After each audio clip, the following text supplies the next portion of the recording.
புது சிருஷ்டியின் குடும்பமும் கடமைகளும்.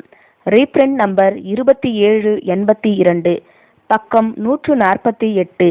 தலைப்பு: சுவாரஸ்யமான கேள்விகளுக்கு பதில்.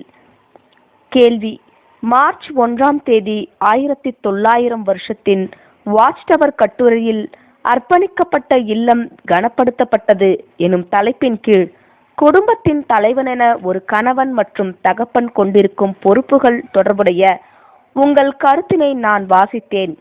அந்த கட்டுரையில் தங்கள் குடும்பங்களினுடைய தலை ஸ்தானத்தினை நிறைவேற்றாதவர்கள் தாங்கள் ஜெயம் கொண்டவர்களாக இருக்கிறார்களா அல்லது இல்லையா முதலியவற்றை குறித்து தங்களிடமே கேள்வி கேட்டுக்கொள்ள காரணம் உண்டு என்று நீங்கள் தெரிவித்திருந்தீர்கள்.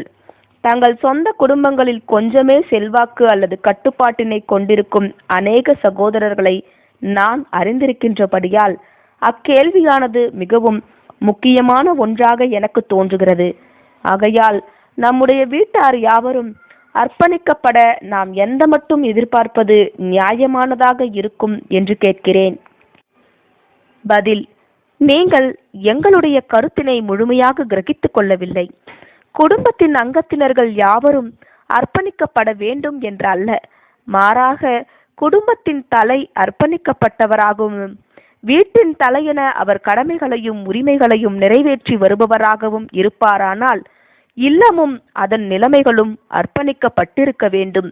ஒருவேளை குடும்பத்தினுடைய அங்கத்தினர்கள் அனைவருமே கிறிஸ்துவுக்கு புறம்பேயும் கணவன் மற்றும் குடும்பத்தின் தகப்பனுடைய மத கண்ணோட்டங்களுக்கு இசைவற்று இருப்பினும் இவரது பரிவுடன் அன்புடன் கூடிய அதே சமயம் தன் வீட்டார் விஷயத்தில் வேத வாக்கியங்களின் அடிப்படையில் உள்ள இவரது உறுதியான நடக்கையின் நிமித்தம் குடும்பத்தினுடைய அங்கத்தினர்கள் யாவரும் இவரது விருப்பங்களுக்கு எதிர்ப்பு தெரிவிக்காத அளவுக்கும் ஒத்துழைப்பதில் பிரியம் கொள்ளும் அளவுக்கும் இவர் தனது குடும்பத்தின் அங்கத்தினர்கள் யாவரிடம் இருந்தும் அத்தகையதொரு மரியாதையினை சம்பாதித்து வைக்கின்றவராய் இருக்க வேண்டும்.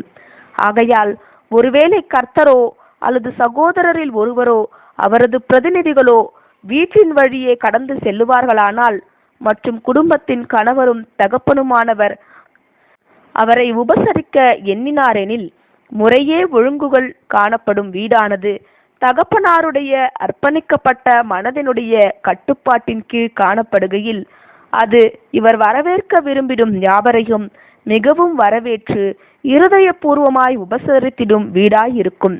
ஒருவேளை மனைவியின் சார்பில் ஏதேனும் அதிருப்தி அடைந்து எதிர்ப்பு தெரிவிப்பது என்பது குடும்பத்தினுடைய தெய்வீக நிறுவுதலுக்கு எதிரான குற்றமாய் இருக்கும்.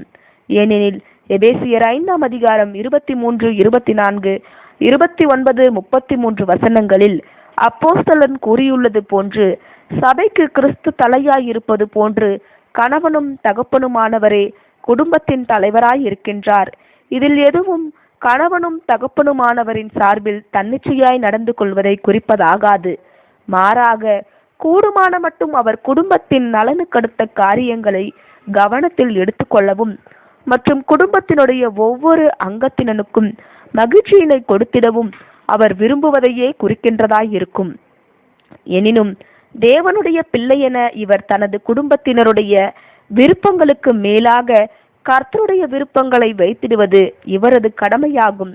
மற்றும் இதனால் இவர் கர்த்தருக்கான தனது மரியாதை மற்றும் அன்பிற்கான வெளிப்பாடாக கர்த்தரை அல்லது அவரது சகோதரரை தனது இல்லத்திற்கு உடனே வரவேற்பவராய் இருப்பார். மேலும் இந்த விஷயத்தில் தன் குடும்பத்தார் ஒத்துழைக்கும்படிக்கு அவர்களிடம் கேட்டுக்கொள்கையில் அவர்களால் புரிந்து கொள்ளப்படுகின்றதோ இல்லையோ தான் அவர்கள் மீது ஆசீர்வாதம் ஒன்றை கொண்டு வருவதை இவர் உணர்ந்து கொள்ளுவார். மேலும் இப்படி நடந்து கொள்ள தவறுவது என்பது இவர் கர்த்தருடைய மற்றும் தன்னுடைய விருப்பங்களுக்கு மேலாக தன் குடும்பத்திற்கும் அவர்களது விருப்பங்களுக்கும் முக்கியத்துவம் கொடுப்பதாகிவிடும். மற்றும் இப்படி செய்திடுவதற்கு எந்த ஒரு ஜெயம் கொள்ளுபவனும் ஒரு கணம் கூட சிந்திக்க மாட்டான். எனினும் அனைத்தும் வற்புறுத்தல் மற்றும் கட்டாயம் முதலியவற்றின் அடிப்படையில் செய்யப்படாமல் கூடுமான மட்டும் அன்பின் அடிப்படையில் செய்யப்படுவதாக.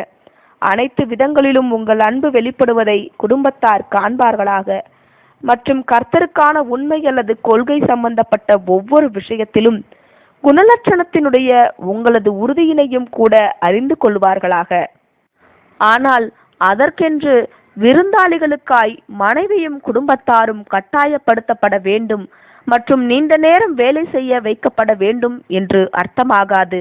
மாறாக அவர்களை பராமரிப்பதும் அவர்களது சௌகரியமும் தான் கணவனுடைய முதலாம் காரியமாகும்.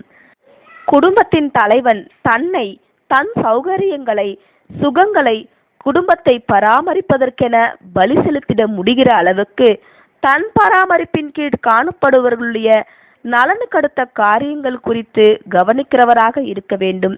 ஆனால் தன்னுடைய புருஷத்துவத்தையே விட்டு கொடுத்துவிட்டு குடும்பத்தில் சமாதானத்தை அடைய நாடுவது என்பது தவறாகும். மற்றும் இது சரியான பாதையில் தான் யாரை நடத்த நாடுகின்றாரோ அவர்களில் தவறான ஆவியை அவர் ஊக்குவித்து விடுகிறவராக இருந்திடும். எனினும் எங்கு மேற்கூறப்பட்டுள்ள சரியான வழி பார்க்கப்படாமல் தவறான வழி பார்க்கப்பட்டு அதுவே பழகி போய் வழக்கமாகியுள்ளதோ அங்கு சரியான வழியை மிகவும் கொடுமையான விதத்தில் கையில் எடுக்க நாடாமல் மாறாக மிகவும் தயவோடு நாடுவதும், மேலும் தாழ்மையாயும் பொறுமையாயும் தயவாயும் இருப்பதற்கும் அன்பு மாத்திரமே கட்டுப்பாட்டின் கடிவாளங்களை பிடிப்பதற்கும் வேண்டி ஜெபத்தோடு நாடுவதும் ஞானமான காரியமாக இருக்கும். ஆமேன்.